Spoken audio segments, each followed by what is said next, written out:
নমস্কার, আমি অ্যাস্ট্রোলজার বৈশালী সরকার।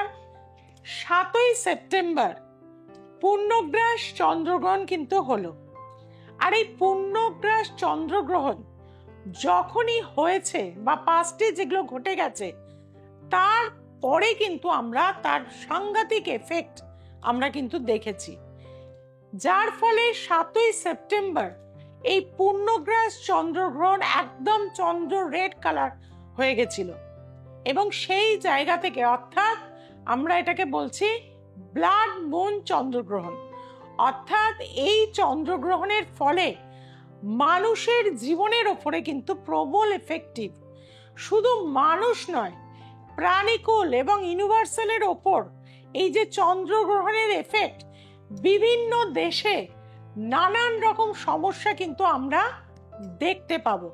আপনারা আমার 2025 শুরুর আগেই নানান প্রেডিকশন শুনে গেছেন এবং তার প্রত্যেকটাই কিন্তু অক্ষরে অক্ষরে মিলেছে। একমাত্র পশ্চিমবঙ্গে আমি 2025 সাল শুরুর আগে থেকে বলেছিলাম প্রবল অশান্তি, জঙ্গি নাশকতা কিন্তু ঘটবে, এবং সেটা কিন্তু ঘটেছে। প্রচুর মানুষের মৃত্যু মিছিল আমরা কিন্তু এই বছরে দেখতে পাবো বলেছিলাম, সেটা কিন্তু হয়েছে। প্লেন ক্র্যাশ হওয়ার কানেকশন বলে গেছিলাম, একসাথে প্রচুর মানুষের মৃত্যু মিছিল, প্রচুর অগ্নি সংযোগ হওয়ার কানেকশন বলেছিলাম, প্রতিটাই মিলেছে। এবং প্রচুর মানুষ পদপিষ্ট হয়ে মারা গেছে। মৃত্যু মিছিল সেপ্টেম্বর পর্যন্ত কিন্তু আমরা প্রচুর দেখে নিয়েছি। আর রয়েছে কিন্তু সেপ্টেম্বর, অক্টোবর, নভেম্বর, ডিসেম্বর, তার মধ্যে কিন্তু দুর্গা পুজো পড়ে যাচ্ছে কিন্তু আমাদের এই মাসেই, সেপ্টেম্বরে 28শে সেপ্টেম্বর থেকে কিন্তু দুর্গা পুজো থাকছে। আর এই দুর্গা পুজোর পর থেকেই নানান সংঘাত কিন্তু আমরা দেখতে পাবো। কারণ করোনা যখন এসছিল, তার আগে যে দুর্গা পুজো ছিল, সেটা যদি আপনারা বেনি মাধবশীল হোক বা যে কোনো পঞ্জিকা খুলে বা গুগলে গিয়েও আপনারা দেখতে পারেন যে মায়ের আগমন এবং গমন দুটোতেই কিন্তু মারক ছিল, অর্থাৎ মরণ বা ছত্র ছাড়া কিন্তু হয়ে যাওয়ার কানেকশন ছিল। ঠিক এবারেও কিন্তু মা আসছে কিন্তু গজে, শস্য শ্যামলা, যার জন্য কিন্তু প্রবল বর্ষণ আমরা দেখতে পেলাম। কিছুটা হলেও এই সময় কটা দিন কিছুটা আমরা রোদ দেখতে পাবো, কিন্তু মা যখন চলে যাবে দোলায়, অর্থাৎ চারিদিকে কিন্তু হাহাকার পড়ে যাবে। এবং এই যে গ্রহণ ন্যাচারাল জোডিয়াকের 11th হাউস এয়ারি সাইনের সাথে কানেক্টেড হয়েছে, অর্থাৎ এই সময় চন্দ্র এবং রাহু একত্রিত হয়ে গেছিল এই গ্রহণের সময় রাত্রির 11:39। সেই সময়ের পর থেকে কিন্তু আমরা বলে থাকবো যে এর এফেক্ট 6 মাস কিন্তু আমরা দেখতে পাবোই। আর দেশ সাপেক্ষে যদি আমরা ম্যান্ডেন অ্যাস্ট্রোলজির ওপর দেখি, তাহলে কিন্তু 2 বছর 3 বছরও এই গ্রহণের এফেক্ট কিন্তু থাকবে। কারণ এটা পূর্ণগ্রাস চন্দ্রগ্রহণ কিন্তু হয়েছে। শুধুমাত্র ভারতবর্ষ নয়, অন্যান্য দেশে, ইউএসএ বলুন, ইউকে বলুন, ফ্রান্স বলুন, রাশিয়া বলুন, বিভিন্ন দেশে এই পূর্ণগ্রাস চন্দ্রগ্রহণ কিন্তু দেখা গেছে। যার ফলে আমি যদি ভারতবর্ষ সাপেক্ষে এই পূর্ণগ্রাস চন্দ্রগ্রহণ দেখে থাকি, অর্থাৎ সেই সময় যে সময় চন্দ্র এবং রাহু একত্রিত হয়েছে, সেই সময়ের যদি আমরা প্ল্যানেটারি কানেকশন দেখি, তাহলে কিন্তু সেই সময় দেখা যাচ্ছে বৃষ লগ্ন, অর্থাৎ দেখা যাচ্ছে ভারতবর্ষের যে লগ্ন জন্মগ্রহণ বৃষ লগ্ন। আপনারা প্রত্যেকে আমার অন্যান্য অনুষ্ঠানে দেখেছেন যে ভারতবর্ষের লগ্ন কিন্তু সেই বৃষ, আর সেই লগ্ন থেকেই কিন্তু এই গ্রহণটা হচ্ছে। অর্থাৎ সেই মুহূর্তে যে প্ল্যানেটারি কানেকশন, তার কিন্তু দেখা যাচ্ছে চতুর্থের যে জায়গা, সেই চতুর্থের লর্ড কিন্তু চতুর্থে রয়েছে, অর্থাৎ রবি বৃষ রাশি সাপেক্ষে কিন্তু চতুর্থ ভাবে রয়েছে, এবং তার সাথে কিন্তু বুধ রয়েছে, তার সাথে কিন্তু কেতু রয়েছে, এবং ঠিক তার 10ম ভাবে অর্থাৎ সমসপ্তম মানে বৃষ রাশির 10ম ভাবে কিন্তু চলে গেছে চন্দ্র এবং রাহু। আমরা স্বক্ষেত্র, স্বরাজ্য এইগুলো বিচার করে থাকি, সিংহাসন বিচার করে থাকি কিন্তু 4র্থ ভাব থেকে।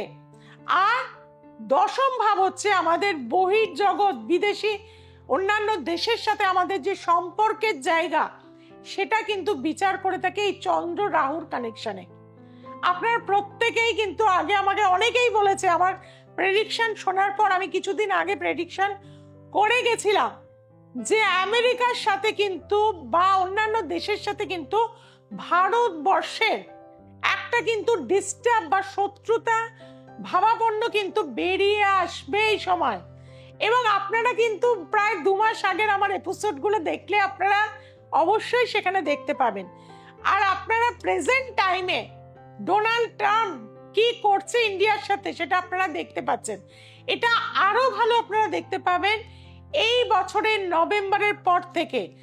ভারতবর্ষের অন্যান্য যে সমস্ত মানুষ যারা ইউএসএ তে চলে গেছিল, সেখানে সেটেল হয়ে গেছিল, বাড়ি কিনে ফেলেছিল, গাড়ি কিনে ফেলেছিল, ফার্ম হাউস করে ফেলেছিল, তাদেরও কিন্তু ফিরে আসতে হবে।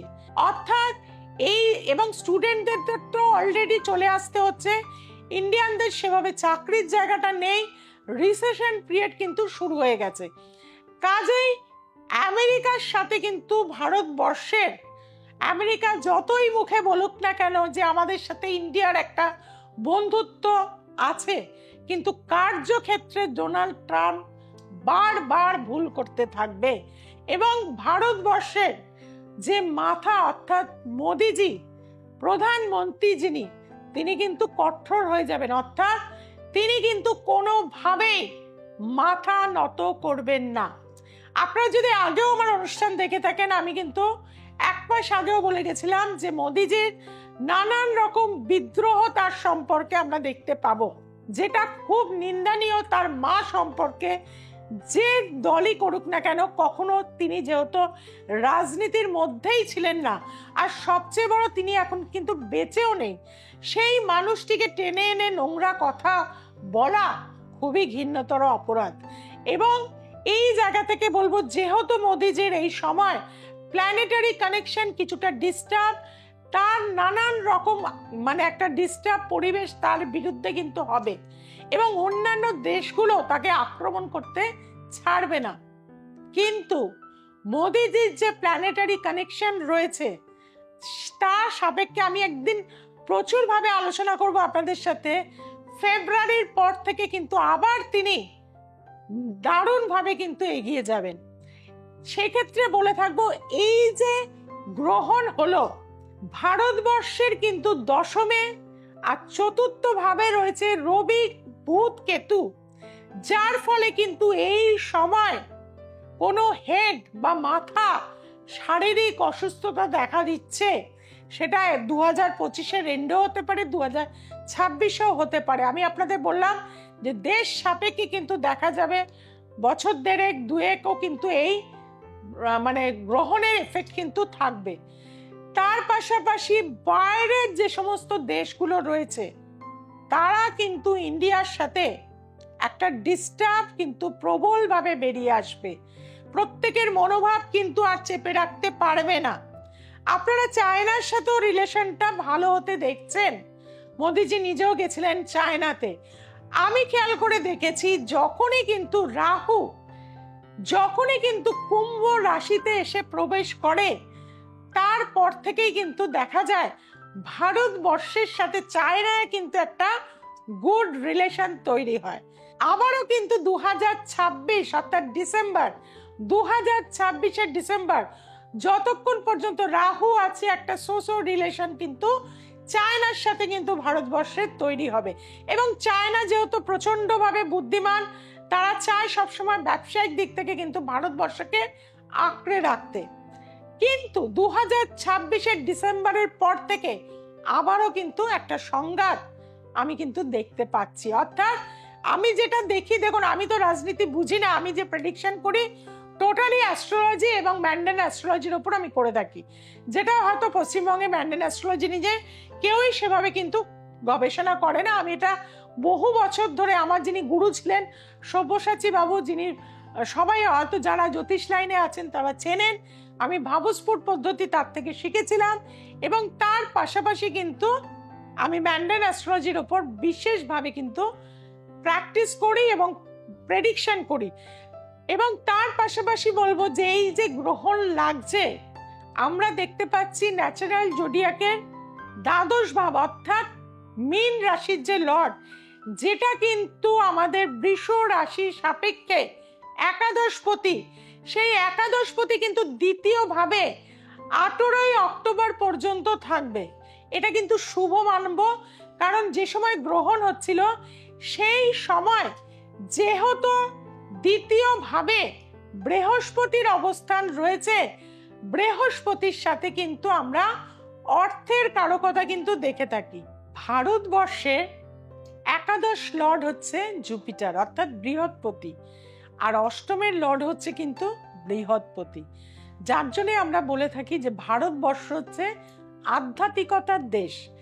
এবং এই দ্বিতীয় ভাবে যেহেতু এখন ট্রানজিটে জুপিটার রয়েছে, যে সময় গ্রহণ হয়েছে, তার ফলে কিন্তু দেখা যাবে আধ্যাত্মিক যে জায়গাগুলো রয়েছে সেখানে কিন্তু জনসংযোগ প্রচুর পরিমাণে বেড়ে যাবে। আর তার ফলে প্রচুরভাবে অর্থ বা বিদেশি মুদ্রা ভারতবর্ষে কিন্তু আসবে। এবং ভারতবর্ষে যেহেতু দ্বিতীয় ভাব লিকুইড মানির ঘর, অর্থনৈতিক উন্নতি যতই ডামাডোল থাকুক না কেন, আস্তে আস্তে কিন্তু ইমপ্রুভমেন্ট ভারতবর্ষে অন্যান্য দেশ সাপেক্ষে এগিয়ে যাবে। এটা আপনারা খেয়াল করে আরো বুঝতে পারবেন যখন 7 বছর পর ভারতবর্ষ একটা দারুণ পজিশনে সে চলে যাবে।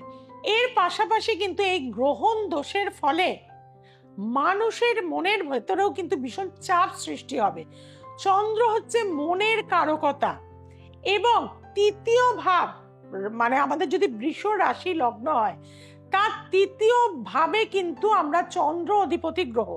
এবং ভারতবর্ষ যখন স্বাধীন হয়েছিল সেই ঘরেও আপনারা দেখবেন একসাথে অনেকগুলো প্ল্যানেট রয়েছে, এবং এই মুহূর্তেও সেই তৃতীয় লর্ড গ্রহণে, যার ফলে অন্যান্য দেশের সাথে একটা কিন্তু ডিস্টার্ব, বিশেষত বাংলাদেশ মানে কাছের যে দেশগুলো অর্থাৎ বাংলাদেশ, পাকিস্তান, যুদ্ধকালীন পরিস্থিতি কিন্তু আবারও কিন্তু আমরা এই নভেম্বর ডিসেম্বর থেকে, বিশেষত যে সময় মঙ্গলের দশা কিন্তু ভারতবর্ষের শুরু হয়ে গেছে, এটা নিয়ে আমি আলাদা একটি এপিসোড করব। কিন্তু যেহেতু দেখা যাবে যে মঙ্গল এখন কিন্তু রয়েছে কন্যা রাশির ঘোড়ায়, যে সময় কিন্তু আমাদের এই গ্রহণ লাগলো, মঙ্গল এবং রেট্রোগেট শনির কিন্তু কানেকশন হলো। এবং মঙ্গল যখন ট্রানজিটে আমরা দেখতে পাবো যে 14 তারিখের পরে, 14ই সেপ্টেম্বরের পরে মঙ্গল কিন্তু চলে যাবে তুলায়, সেখানে 45 দিন থেকে অর্থাৎ নভেম্বর মাসে কিন্তু পৌঁছে যাবে বৃশ্চিক রাশির ঘরে। আর আমাদের দেশ সাপেক্ষে অন্য দেশকে অর্থাৎ অপোনেন্টকে আমরা দেখে থাকি সপ্তম ভাব থেকে, এবং সপ্তম ভাবে যখন সপ্তম পতি প্রবেশ করবে এবং তার পাশে সেই দশা চলবে, যুদ্ধ কিন্তু তখন হবেই। অর্থাৎ পাকিস্তানের সাথে কিন্তু আবারও এই যে সেই অপারেশন সিন্দুর যেটা হলো তার পার্ট 2টা কিন্তু আমরা অবশ্যই সেই সময় যে প্ল্যানেটারি পজিশন রয়েছে, আমার যে রিসার্চ সেখান থেকে কিন্তু আমি এটাই বলতে পারি, যারা অ্যাস্ট্রোলজি নিয়ে গবেষণা করেন বা আমার মতন পড়াশুনো করেন বা যারা স্টুডেন্টও রয়েছে, এই জিনিসগুলো আমি প্রতিটা স্টুডেন্টকেও আমার কাছে যারা শিখেছে বা আসে শিখতে, তাদের আমি প্রত্যেকে বলি নোট ডাউন করবে পাস্টের জিনিসগুলো। আমার যেরকম আমি জবে থেকে শিখেছি, ছোট ছোট ডায়েরি আছে, কোন সময় বড় অ্যাক্সিডেন্ট, কোন সময় রেল দুর্ঘটনা কি কানেকশনে হয়, এবং আজ থেকে 20 বছর 15 বছর পরে সেই কানেকশন আবারও আসছে কিনা, তাহলে কিন্তু আপনারা ফোরকাস্ট করতে পারবেন খুব ভালোভাবে, যেগুলো কিন্তু আমি করে থাকি। এবং যার ফলে আমি বারবার বলবো, এই যে গ্রহণ হলো অর্থনৈতিক জায়গা থেকে কিন্তু একটা, অর্থাৎ ডলারের দাম কিন্তু আস্তে আস্তে আমরা দেখব পড়তে শুরু করবে, এবং ভারতবর্ষের সাথে অন্যান্য আরো কয়েকটি দেশ এগিয়ে আসবে, তারা একসাথে মিলিত হয়ে নতুন কিছু একটা কিন্তু হবে। কারণ আপনাদের বারবার আমি বলে গেছি, রাহু যখন দশমে আসে তখন কিন্তু নতুন কিছু সৃষ্টি করে, এবং সেই জিনিসগুলোই আপনারা কিন্তু দেখতে পাচ্ছেন। অলরেডি অ্যাপল 17 কিন্তু আমি বলে গেছিলাম টেকনোলজির ক্ষেত্রে অনেক বেশি আরো এগিয়ে যাবে ভারতবর্ষ, এবং নতুন কিছু টেকনোলজি ভারতবর্ষ থেকে কিন্তু এই বছরে কিন্তু আমাদের নতুন ভাবে কিন্তু অ্যাপল 17 কিন্তু লঞ্চ করবে। এটা একটা ভারতবর্ষের কাছে একটা গর্বের জায়গা। কাজে স্যাটেলাইট সিস্টেম কিন্তু আরো বেশি এগোবে, স্যাটেলাইটের প্রযুক্তি কিন্তু অনেক বেশি আরো বেশি মানে এগিয়ে যাবে। মানুষের জীবনে প্রযুক্তি কিন্তু আরো বেশি এগিয়ে আসবে। এবং এআই এর কথা তো আপনাদের বলেইছিলাম যে আস্তে আস্তে কিন্তু মানুষের কর্মের সংস্থান কমতে থাকবে। তবে যে যে সেক্টরেই রয়েছেন না কেন, সেখানে কিন্তু আপনাকে একদম এক্সপার্ট হতে হবে, তবে গিয়ে কিন্তু আপনি সেই ফিল্ডে একদম সাকসেস পাবেন। যে কারণে আমি স্টুডেন্টরা যারা কম্পিউটার ইঞ্জিনিয়ারিং করেছে তাদের এআই এর উপরে কিন্তু আমি কাজ করতে বলছি।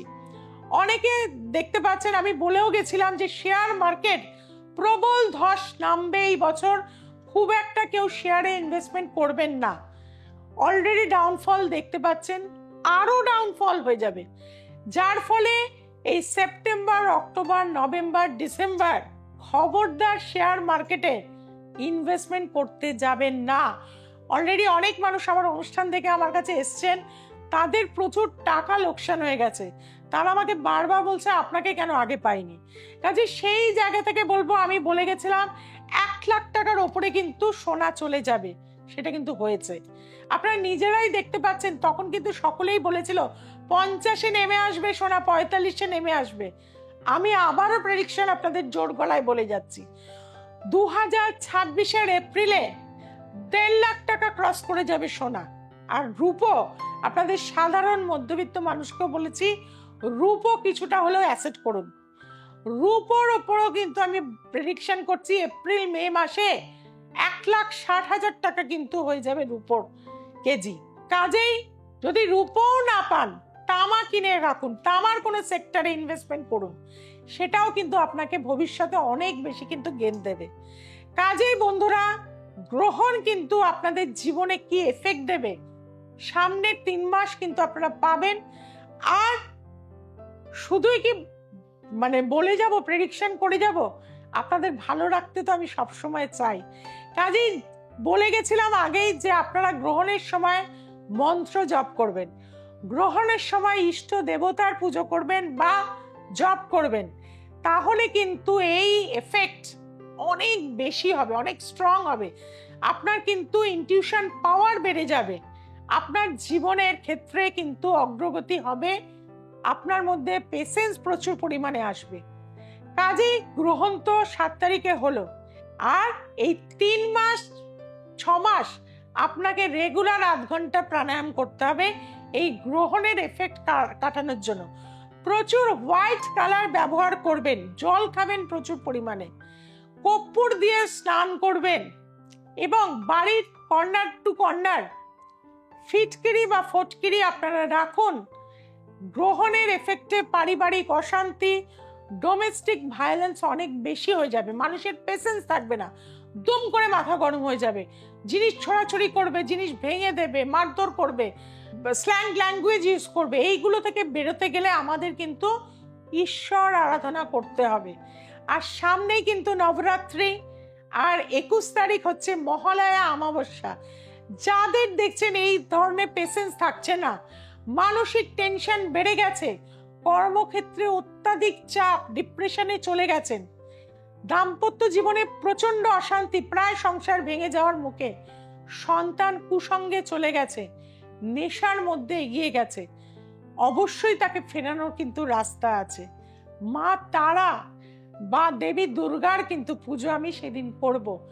আমার নিজ মন্দিরে বেহালাতে আপনারা কিন্তু সেদিন সারা দিন হোম যজ্ঞ, অগণিত ভক্ত শিষ্য আসবে। আপনাদের প্রত্যেকে আহ্বান করছি, মহালয়ার দিনে যদি পুজো দিতে চান, হোমে অংশগ্রহণ করতে চান, প্রসাদ গ্রহণ করতে চান, আমাদের যে বুকিং নাম্বারগুলো নিচে যাচ্ছে অবশ্যই সেখানে যোগাযোগ করুন। আর চেম্বারের জন্য সেই নাম্বারটা যেটা রয়েছে সেখানে ফোন করে নিন, কলকাতার বিস্তীর্ণ অঞ্চলে আমি বসি, বেহালা, গড়িয়াহাট, রাজারহাট, ব্যারাকপুর, হাওড়া, হাতিবাগান, এছাড়াও শিলিগুড়ি, কৃষ্ণনগর, বহরমপুর, মালদা এবং আসানসোল, দুর্গাপুরে আমাকে পাচ্ছেন। কখন কোথায় যাচ্ছি, কখন বসছি, তার জন্যে 6290513152, আরেকটি নাম্বার 8697339671 অবশ্যই যোগাযোগ করুন। দ্য এসেন্স অফ অ্যাস্ট্রোলজি আপনাদের আজকে এখনই সাবস্ক্রাইব করতে হবে। আপনাদের জন্য পুজোর স্পেশাল এপিসোড থাকছে, চোখ রাখতে হবে সোমবার, মঙ্গলবার, শুক্রবার এবং রবিবার রাতে 9টাতে। সবাই ভালো থাকবেন, সবাইকে ভালো রাখবেন। নমস্কার।